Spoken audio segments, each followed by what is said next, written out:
Bueno, vamos a empezar hablando sobre esta polémica que se da entre lo que se llama romanticismo y modernismo.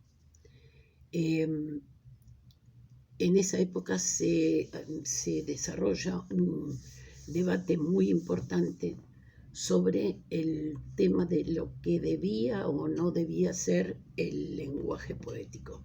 Y ese debate, que, que fue bastante importante, lo que tuvo fueron causas y consecuencias. El siglo XIX está fuertemente influenciado por el lenguaje de Góngora.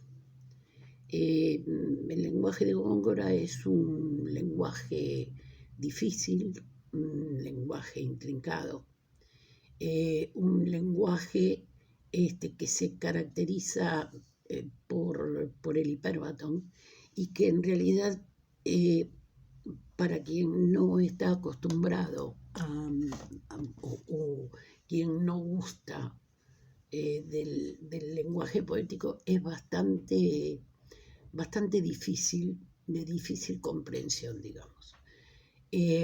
Por eso, uno de los recursos excesivos del autor, que es el hiperbatón, hace que su poesía y el lenguaje que utiliza en su poesía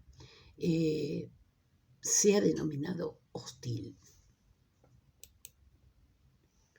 Aquí tenemos un ejemplo de uno de los sonetos de Góngora, en donde se puede observar. Y vamos a leerlo porque tiene mucho que ver con lo que vamos a hablar más adelante. La dulce boca que a gustar convida un humor entre perlas destilado, y a no envidiar aquel licor sagrado que a Júpiter ministra el garzón de ida. Amantes, no toquéis si queréis vida, porque entre un labio y otro colorado, amor está de su veneno armado, cual entre flor y flor sierpe escondida. No se engañen las rosas que a la aurora diréis caljofaradas y olorosas se le cayeron del purpúreo seno. Manzanas son de tántalo y no rosas, que después huyen del que incitan ahora, y solo del amor que del veneno.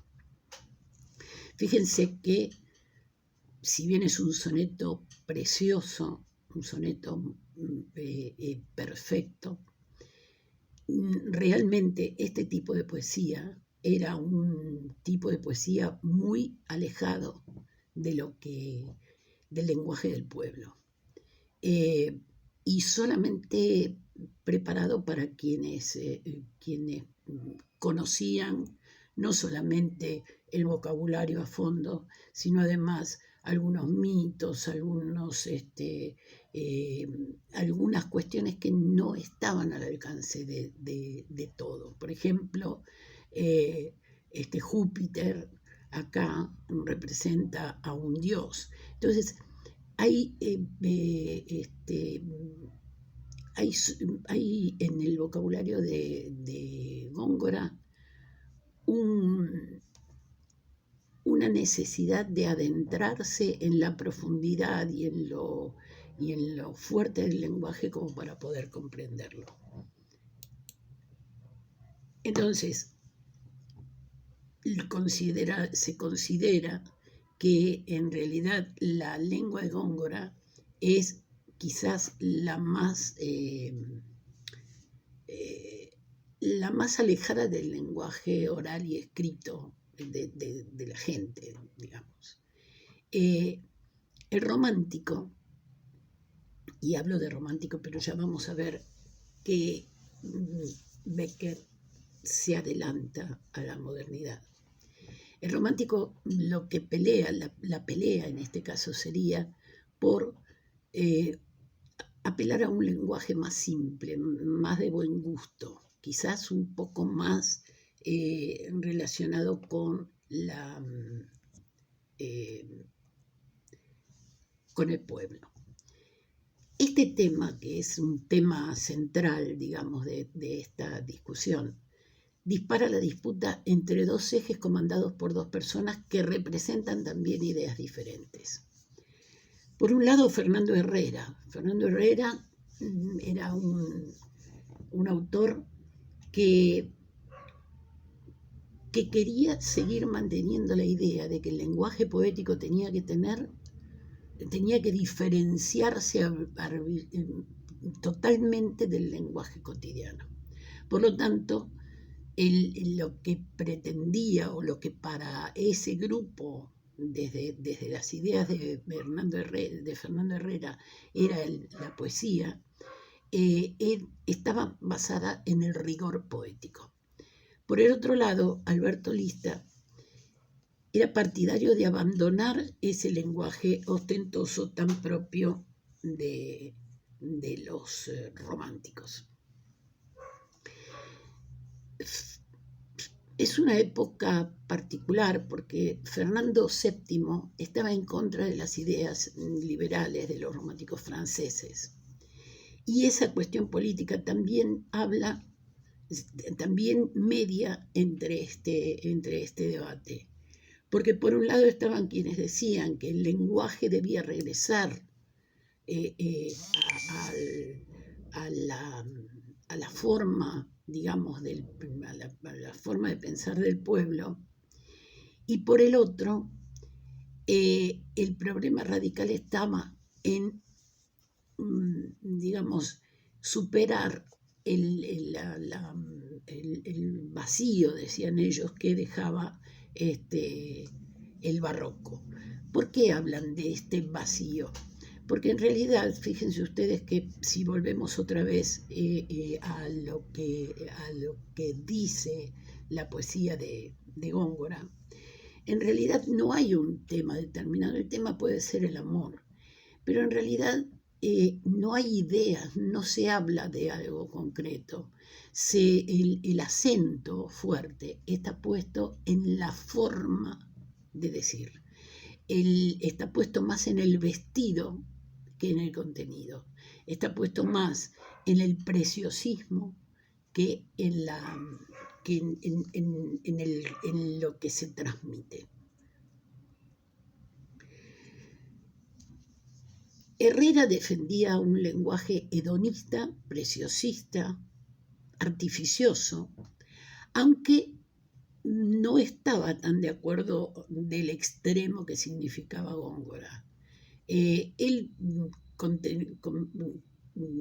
decía que en realidad el lenguaje de Góngora era la corrupción del lenguaje y no debería llamarse lenguaje. Para Herrera el lenguaje debía ser, y ya aquí vamos a ver algunas diferencias muy fuertes con lo que después va a ser el lenguaje de Bécquer. El lenguaje o la lengua poética, fundamentalmente la lengua poética, para Herrera debía ser de perfil culto, libre, limitada solo por el decoro y la eufonía. Eufonía quiere decir, o sea, la rima tenía que ser perfecta, la sonoridad del poema bien marcado. Era un decir para admirar, tenía que ser una poesía de perfección. No importaba si se entendía o no se entendía el mensaje. En ese sentido, es necesario darle la razón a lo que criticaban, es decir, era una poesía vacía de ideas, mucha perfección, mucha forma, mucho efecto acústico, pero poca transmisión de un mensaje, de un sentido. La forma es el valor de la poeticidad.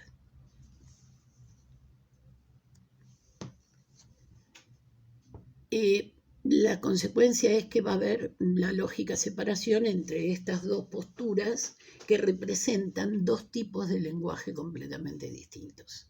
Por un lado, la lengua clasicista y por el otro lado la lengua lírica romántica. En cuanto a la lengua clasicista, uno de los primeros, digamos, poetas que podríamos llamar cercanos al modernismo es Espronceda. Pero en realidad Espronceda, según el artículo, estoy hablando del artículo de Caparrós Esperante. Según el Caparrós Esperante, Espronceda no se libera del corsé y dice que la innovación llega con el diablo mundo. A mí me cuesta creer que sea así. Cuando uno lee algunas estrofas del Diablo Mundo, que está armado en forma de pieza teatral o algo así, en realidad sigue siendo complicada. O sea, no es la sencillez del decir del lenguaje de Becker, y tampoco toma temas que son propios de lo que fue la lírica romántica, que impulsa la vuelta a la naturaleza y un lenguaje más simple como para que pueda ser interpretado por el pueblo. Vamos a ver entonces que hay un primer periodo que podemos llamar el de los escritores liberales afrancesados, que en el exilio no lograron ningún tipo de poesía. Y por otro lado, un segundo periodo, en donde hay escritores que logran separarse de lo mítico, de lo pastoril,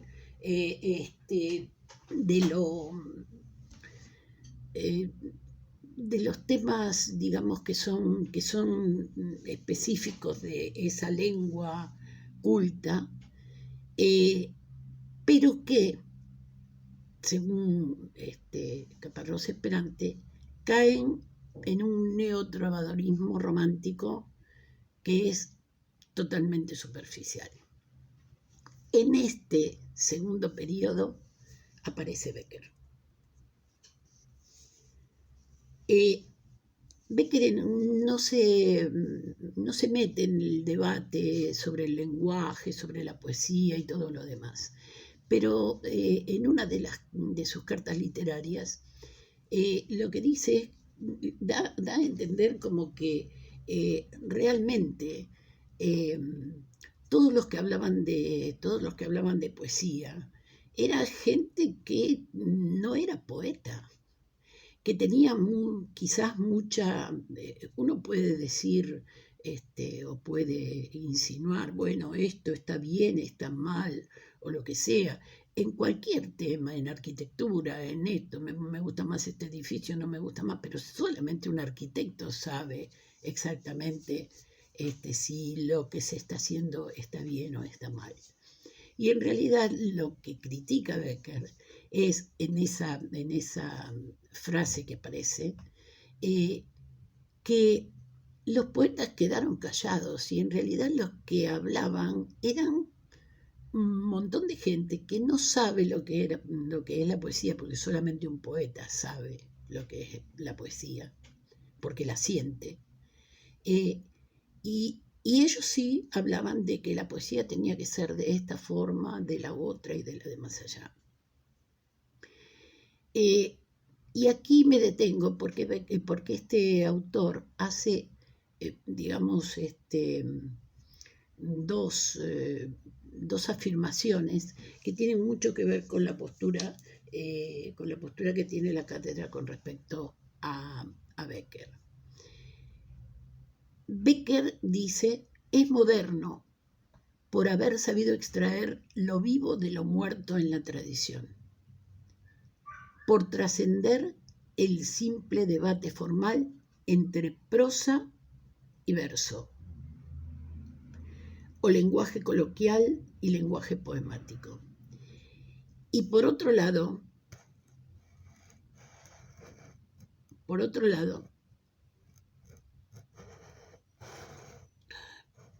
Becker es moderno por haber reivindicado una contracorriente en línea con la poesía europea, una autonomía del lenguaje lírico que incorpora, y esta palabra es importante, la desnudez de la expresión, desnudez y léxicos cercanos al habla.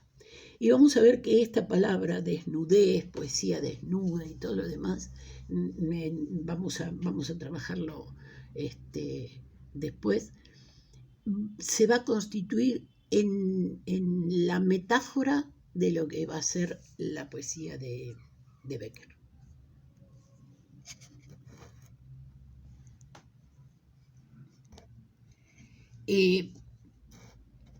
Entre las diferencias que se pueden marcar entre lo que es la poesía clásica y la poesía moderna, vamos a marcar como fuertes las que vemos. En primer lugar, a la poesía clásica le interesa la retórica. Y en segundo lugar, la fuente de inspiración eran los mitos y los dioses clásicos. A la moderna le interesa mucho más la estética, es decir, el decir hermoso, sentido. Se maneja fundamentalmente con lo que se llama la teoría del genio. Hay un autor que se llama Flores, Molina Flores, que en un libro que se llama La doble teoría del genio, dice: el poeta no repliega al pasado ni se proyecta a futuro. Es instante puro, eternidad sentida y experimentada. Y esta definición de Molina Flores es exactamente lo que sucede con Becker. La poesía de Becker es la captura del instante, es la captura del segundo, de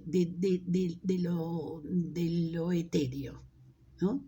Entonces, esto ya marca una diferencia muy, muy fuerte con lo que van a ser con lo que es la poesía anterior. En este sentido, en otro de los artículos, el de Tobela, él habla, el texto de Tobela se llama Gustavo Adolfo Becker, modernista o romántico rezagado. Y en realidad el artículo sobre lo que trabaja es fundamentalmente sobre esta idea de la crítica, de llamarlo o premodernista o rezagado, cuando en realidad la palabra rezagado significaría entonces que en su época no lo entendían al autor.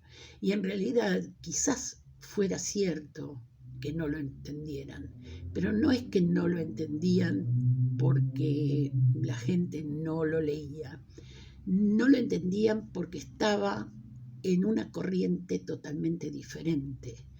No era un poeta del montón, era un poeta que se distinguía porque su poesía era completamente diferente. En contra de lo estridente de la poesía romántica, Becker era intimista, simple, natural. En ese mismo camino se encuentra, como se ve allí, Rosalía de Castro, contemporánea de Becker.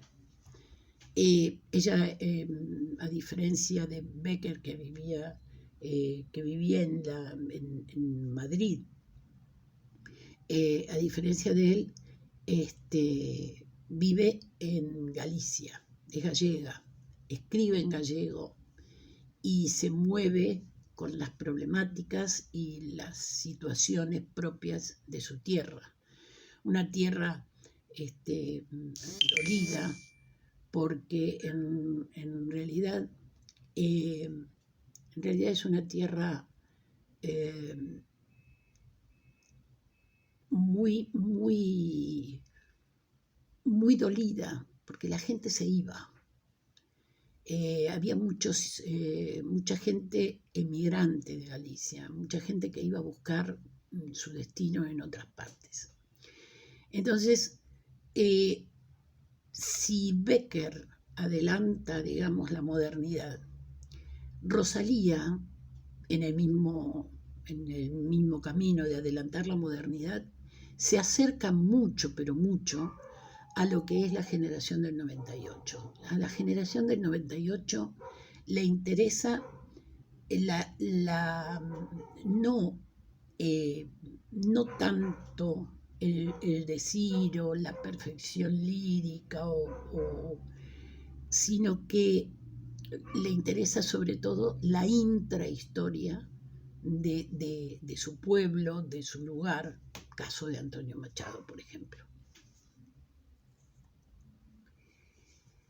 En el libro que se llama En las orillas del Sar, el primer texto en castellano de la poetisa gallega, es un avance a la subjetividad lírica. Ella vivía en Santiago de Compostela, y Santiago de Compostela tiene un lugar maravilloso que es la catedral. La catedral de Santiago de Compostela es una catedral que tiene una historia inmensa en la vida de España, pero particularmente en Santiago de Compostela. Entonces, la visión que ella tiene, lo que capta su poesía, es su entorno. Es justamente la intrahistoria de ese pueblo, de esa ciudad, de esos bosques, de esas montañas, de toda la cultura. Hay algo que es necesario remarcar. Galicia fue el lugar en el que habitó una raza muy importante, muy esotérica y con muchas ideas y costumbres y creencias que son muy fuertes, que fueron los celtas. Entonces, hay también en su poesía como una cierta evocación al misterio, la exaltación de la naturaleza, además de este particular interés por la intrahistoria. También, a similitud de la generación del 98, tiene una visión pesimista. Sus poesías son emoción pura, pero tiene tienen una tristeza fuerte que, más allá de lo que pueda llegar a sentir o decir un poeta, porque en realidad muchas veces se dice, porque se piensa que el poeta es como dicen sus poesías, y eso no es así. En el momento de sentarse a escribir, uno se pone en un determinado lugar y no necesariamente está viviendo una determinada situación. Es algo que surge, y es una maravilla el poder ponerse en un determinado lugar y sentir como si uno fuera protagonista de esas situaciones, de esas emociones, y decirlo desde ese lugar. Entonces vamos a notar que de los paisajes surge esa emoción que nos da, creo que a todos los seres humanos, la naturaleza en sí. Y entonces surgen o se vienen a uno valores que son trascendentales y existenciales. Uno de ellos es la evocación de la muerte. El otro, la compasión y la justicia social. Y por último, la compasión por el dolor del otro. En la trascendencia se da la conciencia social, que tiene que ver con la tierra, con el paisaje, con el hombre, con lo que es la misma vida de la tierra. Y la sensibilidad de este nuevo siglo que ellos están prácticamente recorriendo, tanto esto si se quiere también es aplicable a Becker, se relaciona con el amor al paisaje.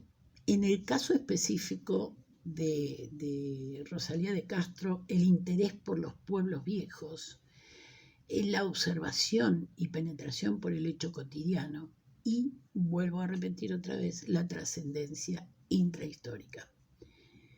Por lo tanto, podemos recorrer en ella, en la forma en las formas de ser,